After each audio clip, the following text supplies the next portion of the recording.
Eh bien bonjour à tous, j'espère que vous allez bien. On se retrouve sur Final Fantasy VII Ever Crisis pour faire un tour des costumes qui vont être ajoutés à la sélection lors du demi-anniversaire. Donc si vous avez suivi un petit peu les news sur ce qui arrive sur le demi-anniversaire, on va recevoir un ticket nous permettant de choisir un costume parmi ceux qui sont sortis depuis le début du jeu jusqu'au 30 octobre 2024. Alors ça ne concerne uniquement les costumes qui sont des costumes de bannière featurés. Il n'y aura aucun costume de bannière crossover ni aucun costume de bannière limit break. Lors du premier anniversaire, on avait déjà reçu un ticket comme celui-ci, mais le pool de costumes ne concernait que les costumes featurés qui sont sortis depuis le début du jeu jusqu'au 30 avril 2024. Dans cette vidéo, on va parler des costumes qui sont sortis entre le 30 avril 2024 et le 30 octobre 2024 et qui vont du coup être ajoutés à cette sélection pour le demi-anniversaire.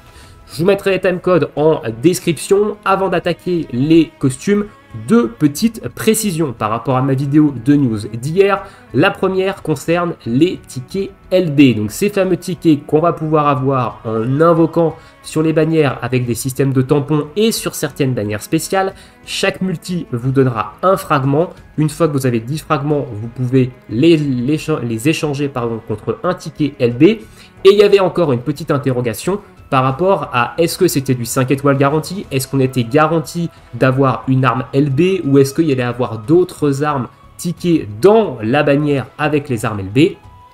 Ils ont confirmé du coup hier, le ticket LB est bien un ticket 5 étoiles garanti et on obtiendra à coup sûr l'une des armes limit break du pool. Donc il n'y a que les armes limit break dans ce pool là et le ticket garantit une copie 5 étoiles. Néanmoins, ça reste évidemment un portail. Vous avez aléatoirement l'une des 6 armes LB actuellement dans le pool lorsque la feature va sortir. Donc je rappelle, il y a les 4 armes du demi-anniversaire de l'an dernier, l'arme limitée de Vincent quand il est sorti et l'arme limitée de Angel quand il est sorti. Ça fait déjà des armes qui sont plutôt intéressantes.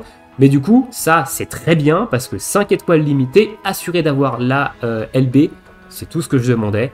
Du coup, la feature, elle est très intéressante. Et autre précision, c'est par rapport à la vidéo d'intro, donc de présentation, plutôt le teaser du demi-anniversaire. À un moment donné, on voit 3 personnages face à Odin et j'ai dit que c'était Angel, que c'était Sephiroth et que c'était Tifa au milieu. Eh bien, on m'a fait remarquer que je m'étais complètement trompé, ce n'est pas Tifa au centre et je l'ai re-regardé après et en effet, c'est Vincent. Donc, on sait qu'il y aura 4 costumes pour ce demi-anniversaire. On en connaît du coup 3. On sait qu'il y aura Sephiroth, on sait qu'il y aura du coup Angel, Vincent également. Et le 4e semblerait très certainement être Tifa, vu que Vincent parle de Tifa dans l'extrait qui nous est proposé dans le teaser. Voilà, à voir quelle va être l'arme ultime. Il y a plusieurs possibilités. Vincent ou Angel, parce que Sephiroth et Tifa ont déjà eu la leur. Après, ça peut être une arme limitée d'un tout autre perso. Évidemment, ça, on aura la réponse, je pense, bientôt. Donc voilà, mea culpa, c'est bien Vincent. Et du coup, ça me hype encore plus que Tifa. Là, je vous le dis direct, ça me hype plus que Tifa. Allez, c'est parti. On va attaquer, du coup, le tour maintenant des costumes qui vont être ajoutés dans la sélection du demi-anniversaire. Et on va commencer justement avec Vincent. Donc Vincent va voir 2 costumes arriver dans cette sélection. Le premier, celui de droite, c'est un costume qui va donner 5% HP, 15% de défense magique et 15% de potentiel magique quand vous avez la jauge de commande au maximum. C'est un excellent costume sur Vincent, c'est un costume non élémentaire.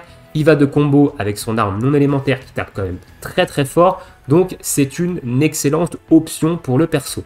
À gauche, c'est son costume de foudre, donc qui va donner 5% d'HP, 15% de défense magique et 35% de dégâts de foudre. Il va de pair également avec une arme qui est wishlist, qui fait des dégâts magiques de foudre également. C'est également une très bonne option pour le perso, parce que actuellement, en dégâts magiques de foudre, c'est soit lui, soit il faut avoir récupéré Tifa Monster Hunter.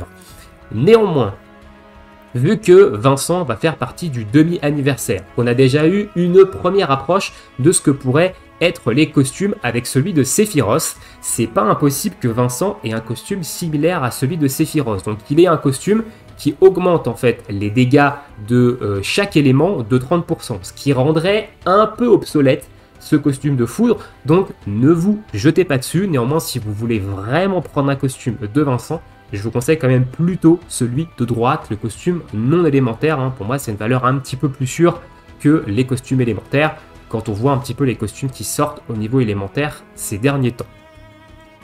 Voilà pour notre ami Vincent. On va partir maintenant sur Lucia. Lucia qui était quand même un personnage assez oublié du jeu.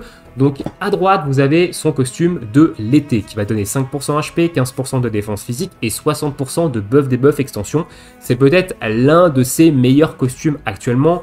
On sait que Lucia va avoir le rôle de support. D'ailleurs, dans la prochaine fonctionnalité des rôles Steam qui arrive avec le demi-anniv, donc le costume de l'été est une très bonne option pour le perso. À gauche, c'est un costume qui est vraiment pas du tout intéressant.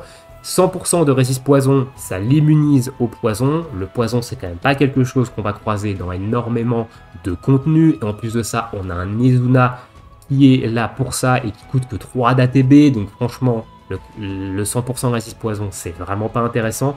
Et à côté, on a 20% de défense physique et magique et 10% d'attaque physique et magique. Donc honnêtement, si vous voulez vraiment prendre un costume pour habiller Lucia, je vous conseille plutôt celui de droite, et même encore, peut-être que le costume de lapin est mieux. Je me souviens plus trop ce qu'il fait, le costume de lapin, mais je crois qu'il a du buff debuff extension également, et ça peut être vraiment une bonne option également pour Lucia. Mais dans les nouveaux qui vont sortir, dans les deux là, celui de droite pour moi est la meilleure option. Malheureusement, Lucia, c'est un personnage qui est quand même très oublié, elle a quelques armes intéressantes, mais le reste du kit, c'est vraiment dépassé. Du coup, c'est un petit peu compliqué de prendre un costume pour elle, sachant qu'il y a d'autres costumes pour des personnages beaucoup plus joués dans le jeu, qui sont beaucoup plus intéressants. Au niveau de Sephiroth, alors je vous le dis direct, Sephiroth, c'est niette non négatif, sauf si c'est pour un skin, c'est-à-dire que vous le prenez pour l'aspect visuel. Ne prenez pas de costume de Sephiroth, dans l'hypothèse où vous comptez invoquer le costume de Sephiroth du demi-anniversaire. Ici, on est en présence de 3 costumes élémentaires. Le premier, celui de droite, 5% HP, 15% de défense magique, 35% de dégâts de terre. Celui du milieu, 60% de buff debuff extension et 35% de dégâts d'eau. Et celui de gauche, 60% de buff debuff extension et 20% de dégâts de vent. Celui du demi-anniversaire va donner de l'attaque haul et va donner très certainement, au minimum en tout cas, 30% de dégâts dans tous les éléments. Donc là, on n'a que des costumes élémentaires. N'allez pas gâcher votre ticket pour un costume de Sephiroth si vous comptez invoquer le costume du demi-anniversaire. Si vous ne comptez pas invoquer le costume du demi-anniversaire, je pense que le costume d'eau est peut-être le plus intéressant ici. Le costume de terre est également intéressant. Le costume de vent est moyen parce que c'est un mastery, donc c'est que 20%. Donc visez plutôt des Arcanum à 35%. Néanmoins, si vous jouez Sephiroth, je vous conseille vraiment d'invoquer plutôt le costume du demi-anniversaire. Au moins, vous allez couvrir tous les éléments. Donc c'est vrai que là, les 3 costumes qui sont ajoutés, c'est vraiment que de l'esthétique parce qu'ils vont se faire power creep la semaine prochaine. Voilà, donc quand évidemment le ticket sera également disponible. Voilà au niveau de ces filles. Au niveau de Ketsit et Red 13. Alors Red 13... on a ici son potentiel meilleur costume actuellement. 10 à la R habilité de heal et 60% de buff debuff extension. On sait qu'il va avoir le rôle de soigneur via la nouvelle fonctionnalité de rôle Steam.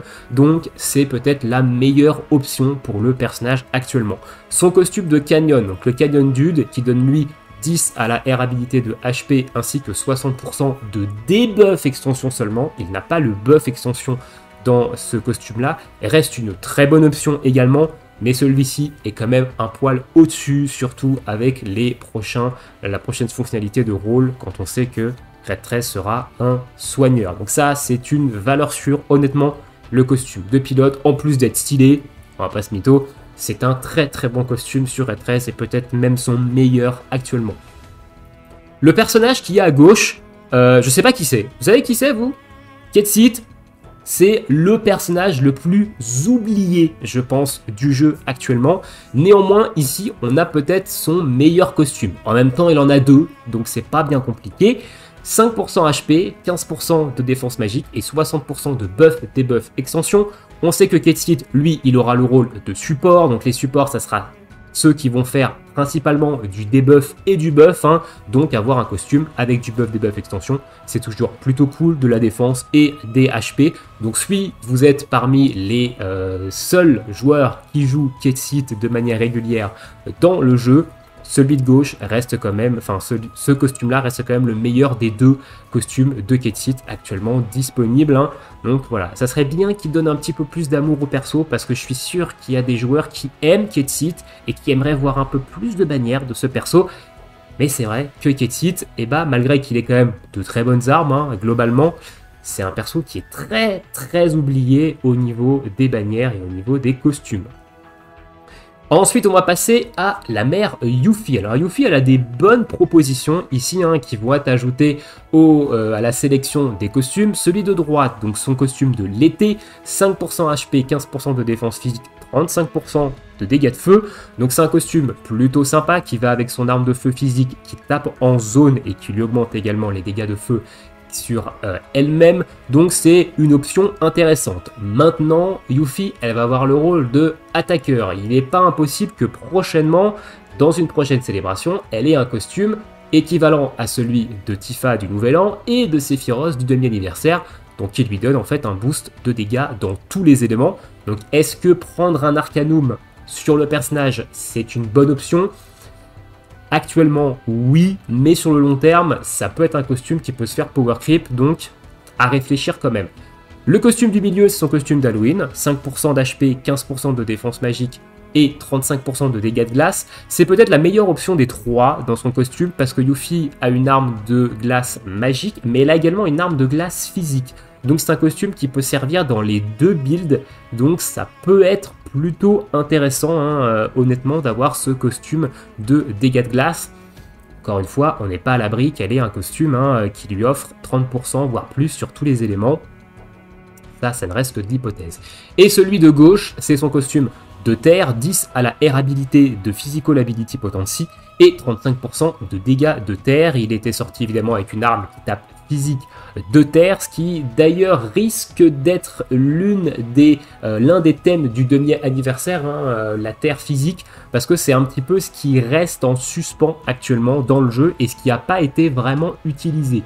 La terre magique, on l'a déjà vu, la terre physique, on l'a quasiment jamais vu, et l'arme de Yuffie a quasiment jamais servi au niveau du jeu. Donc c'est pas impossible que le demi-anniversaire, il nous ressorte ce combo en fait de terre physique avec certaines armes. Voilà pour Yuffie. Pour moi, le costume de glace est peut-être l'option la plus intéressante. Néanmoins, comme j'ai dit, attention, théorie, peut-être qu'elle aura un costume avec tous les éléments boostés dessus. Et ensuite, on finit avec Tifa, Iris et Matt. Alors Matt, c'était jusqu'à celui de Noël son meilleur costume. En même temps, il n'y en avait qu'un autre qui était fracassé au sol. Donc si vous n'avez rien sur Matt et que vous voulez jouer le perso, c'est une bonne option. 15 à la R habilité d'HP et 10 à la R habilité de heal. Mais si vous avez déjà le costume de Noël, ne prenez pas celui-ci. Le costume de Noël est beaucoup plus intéressant sur Matt que celui-ci. Et en plus de ça, le costume de Noël a de fortes chances d'être dans la sélection de costumes lors des 2 ans. Voilà, donc après, à vous de voir. Si vous avez absolument rien sur Matt et que vous avez envie de le jouer, franchement, c'est une excellente option pour Matt Heal si vous n'avez pas encore une fois le costume de Noël. Le costume de Iris, c'est un skip 100%. Iris a de bien meilleurs costumes. Ici, on est sur un costume, en plus de ça, de DPS magique. Iris aura le rôle de soigneur. On l'utilise quasiment 100% du temps dans ce rôle-là. Et elle a de bien meilleurs costumes. Celui qui est disponible avec le rerun de la bannière anniversaire, il est beaucoup plus intéressant que celui-ci. Alors, sauf si vous voulez, pour le skin nappe de camping, à vous de voir, mais au niveau des statistiques, 5% HP, 15% de défense magique, 15% de dégâts magiques, de Magic Ability Pots, quand la jauge est à 100%, quand la jauge de commande est au max. Pour Iris, c'est fracassé au sol. Donc honnêtement, c'est vraiment pas un costume que je vais conseiller.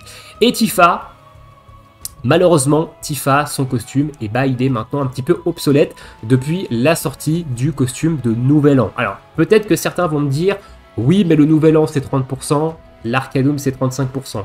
Le problème, c'est que le Nouvel An, c'est 30% sur tous les éléments. Donc, en fait, vous allez gagner très très peu de dégâts, hein. Honnêtement 5% de dégâts de feu, c'est pas 5% de dégâts. En réalité, via la formule de calcul, vous allez gagner peut-être entre 1 et 2%, peut-être grand max, de dégâts à la fin, donc la différence est vraiment vraiment minime.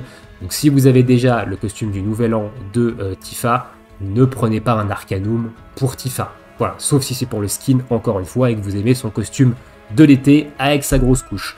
Ça, c'est évidemment à vous de voir, hein, là-dessus. Voilà, globalement, qu'est-ce que je peux vous conseiller en termes de costume si vous êtes un joueur qui est assez vieux, donc qui est Day One? Pour moi, Red 13, c'est le top 1. Red 13, dans les costumes qui vont être ajoutés ici dans le pool, c'est le top 1. C'est très certainement celui que moi, je vais aller récupérer. Honnêtement, parce que même si j'ai l'autre costume, celui-ci, c'est vraiment un très très bon costume. Sephiroth, on a dit, si vous pouvez sur le demi-anniversaire, oubliez. Néanmoins, il y a une autre option qui peut être intéressante, c'est celui de Lucia à droite, qui peut être plutôt cool si vous aimez Lucia, parce que c'est pas impossible que le perso ait un petit peu plus d'amour dans les prochains mois, on ne sait pas.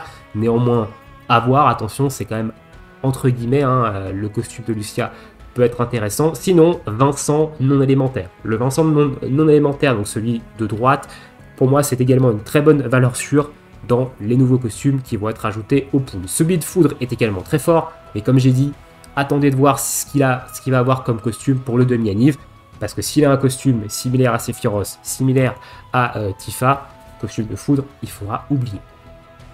Voilà ce que je peux vous dire un petit peu sur les nouveaux costumes qui vont être ajoutés au pool. Je vous mettrai dans la description ma vidéo que j'ai faite lors du premier anniversaire sur les costumes qui étaient déjà dans cette sélection-là. Alors comme j'ai dit, il y a certains costumes qui vont sûrement être obsolètes. Néanmoins, celui de Barret reste très intéressant. L'Electro Armor, si jamais vous n'avez pas invoqué celui du crossover, ça peut être également une très très bonne option sur Barret. Tous les autres, c'est assez compliqué. Honnêtement, voilà, tous les autres costumes, je les trouve pas vraiment incroyables. Ils ont pour la plupart été power creep en plus de ça. Donc voilà, pour moi, dans les anciens, c'est peut-être celui de Barret qui ressort le mieux. Après, à vous de voir. Est-ce que vous voulez un costume pour les stats? Est-ce que vous voulez un costume pour le skin? Ça, c'est évidemment à vous de voir, hein. N'hésitez pas à passer sur Discord, hein, pour demander également des conseils. Peut-être qu'on pourra vous aider et vous aiguiller dans votre choix. Je vous laisse ici. Je vous souhaite tous une très bonne journée, très bonne soirée, bon jeu et à bientôt. Ciao, ciao.